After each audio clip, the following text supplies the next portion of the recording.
Bueno, ¿qué tal? Buenas tardes. Vamos a estar viendo el tema de soldadura filete bajo mano. Eh, el electrodo que voy a utilizar es un electrodo rutílico 6013. Regulo la máquina en el amperaje correspondiente. Voy a estar trabajando con una pieza de 1 pulgada por 3,16. La inclinación del mismo es 45 sobre la pieza y 45 para mi lado.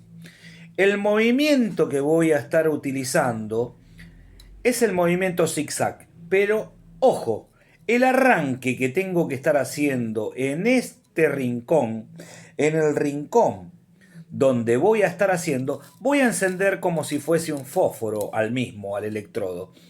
Y voy a quedar sobre esta inclinación 1-2, 1-2, calentando el metal.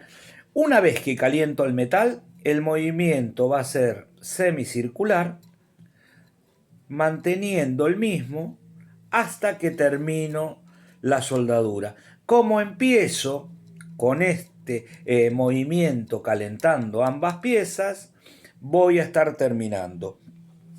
La inclinación que le voy a dar, repito, la inclinación que le voy a dar al mismo es los 45 y los 45 para mi lado. El objetivo de este cordón es que quede libre de escoria, sin proyecciones, de un buen aspecto, y la ubicación de la soldadura nos tiene que quedar en el vértice, cubriendo toda la línea a soldar. Acuérdense de utilizar piqueta cuando estamos terminando para evitar lesiones. Desde ya les mando un saludo. Gracias.